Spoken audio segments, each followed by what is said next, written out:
सहनाववतु सहनौ भुनक्तु सह वीर्यं करवावहै तेजस्विनावधीतमस्तु मा विद्विषावहै। ओम शांति शांति शांति। हरि ओम।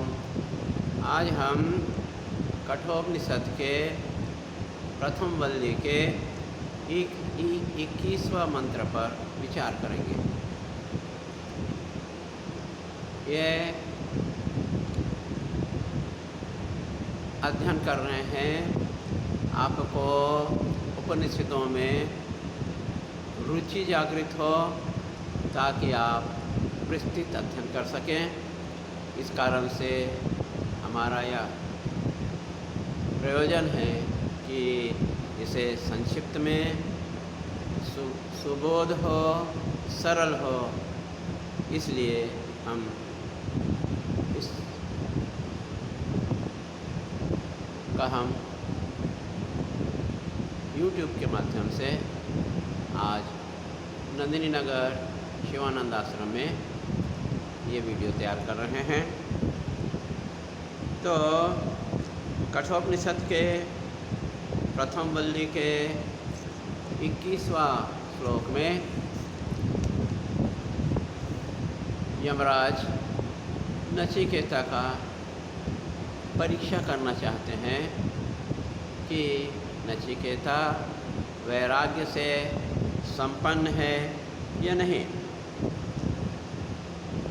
इसलिए आत्मज्ञान देने के पहले वो नाना प्रकार के प्रलोभन देंगे और यदि नचिकेता प्रलोभन में उत्तीर्ण हो जाता है तो विद्या देंगे, आत्मविद्या देंगे। इसी कड़ी में आगे, क्योंकि ये जरूरी इस कारण से हो जाता है कि आत्मविद्या, आत्मज्ञान अत्यंत सूक्ष्म होने से सरलतापूर्वक प्राप्त होना नहीं है। इसी कारण से यमराज का प्रयत्न है कि आप जो तीसरा और अंतिम वरदान मांग रहे हो उसे आप छोड़ दो और कोई दूसरा वरदान मांग लो। ये वर मेरे लिए छोड़ दो। यमराज जी सोचते हैं कि यदि नचिकेता आलस्य वाला नहीं होगा तो वरदान प्राप्त कर लेगा या फिर लोभ में फंस जाएगा। इसलिए नचिकेता को भोग और लालच देके देखो। देवता लोग भी इसे प्राप्त करने के लिए योग्य नहीं, अतः यति सूक्ष्म है। इसलिए बार बार कहते हैं कि इस वरदान को छोड़ करके मेरे लिए छोड़ दो और कोई दूसरा अन्य वरदान मांगो।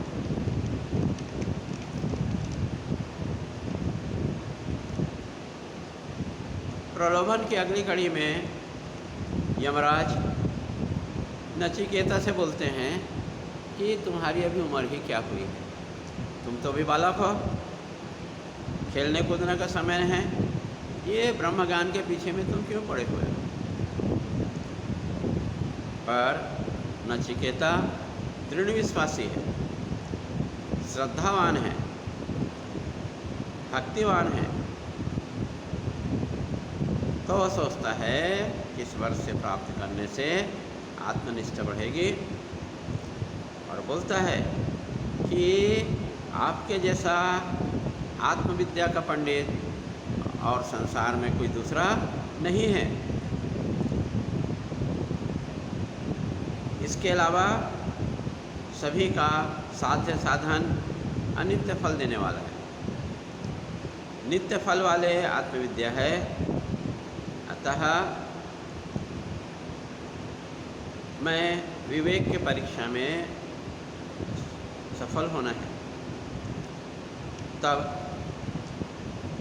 यमराज जी असली प्रलोभन देने को प्रारंभ करते हैं, जो 23वां श्लोक में से आगे है।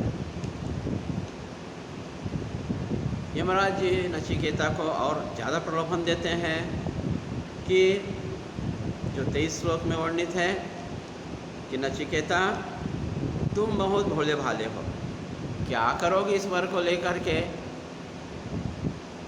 तुम जो है 100 जीने वाले पुत्र मांग लो, पौत्र मांग लो, हाथी मांग लो, घोड़े मांग लो, सभी मांग लो, पूरा भारत खंड मांग लो, 1000 वर्ष तक जियो, पर इस वर को मत मांगो। प्रथम वल्ली के 24 श्लोक में आगे और बोलते हैं कि और कोई वर मांगना चाहते हैं तो मांग लो, चिरंजीवी की इच्छा हो तो चिरंजीवी मांग लो, राजा होकर धन संपत्ति का भोग कर लो, कामनाओं के अनुसार भोग वाला शरीर दे दूंगा। इसके अलावा और कोई वरदान मांगना चाहते हो तो मांग लो। तुम ब्राह्मण पुत्र हो, यदि राजा बनना चाहते हो तो मैं तुम्हें सत्य संकल्प राजा बना दूंगा और जो मांगो उसमें दे दूंगा। इस प्रकार नचिकेता को विशाल भोगों का प्रलोभन दिया गया। आगे प्रथम वल्ली के 25वां श्लोक में इसी प्रकार की और भी प्रलोभन दिया जाता है। यमराज बोलते हैं नचिकेता से, हे नचिकेता, जो भी कामना है उसे सक्षतापूर्वक भोग लो, मांग लो। आप चाहो कि इस लोक के दिव्य अप्सराओं को मांग लो। मनुष्य को इस प्रकार का भोग प्राप्त नहीं हो सकता है, यह मृत्युलोक में अति दुर्लभ है।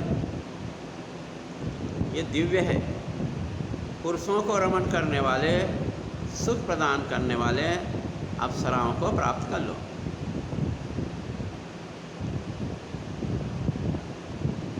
नचिकेता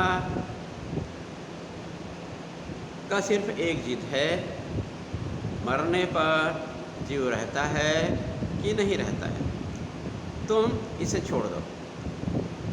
आत्मज्ञान की चर्चा करना ही व्यर्थ है, ऐसा यमराज उसे हतोत्साहित करते हैं। इस प्रकार यमराज के द्वारा प्रलोभित किए जाने के पश्चात भी नचिकेता प्रलोभित नहीं हुआ।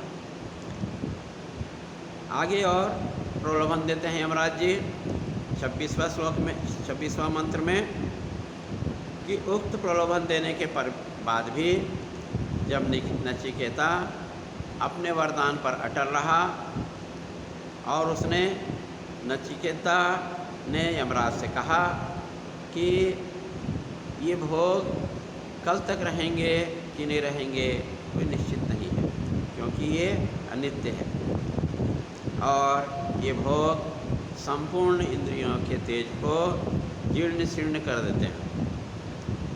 यह सारा जीवन भी बहुत थोड़ा है, सभी भोग क्षणभंगुर हैं। इंद्रियों से प्राप्त सुख वास्तव में दुखी है, यह गीता में भी 5 अध्याय के 22वां श्लोक में भी कहा गया है। अतः क्योंकि ब्रह्मा को संपूर्ण आयु भी कालछिन्न है, निश्चित है, फिर हमारे दीर्घ आयु का क्या मूल्य है? क्योंकि ब्रह्मा को भी एक दिन मरना पड़ता है, तो हमारे फिर आयु का क्या मूल्य है?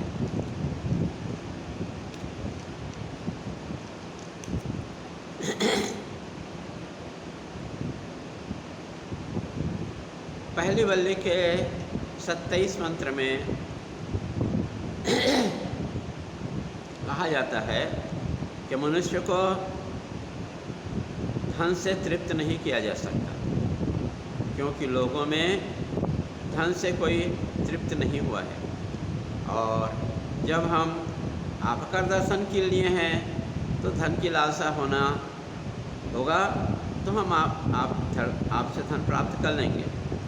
भला आपके दर्शन और सानिध्य से हम अल्प धन और आयु का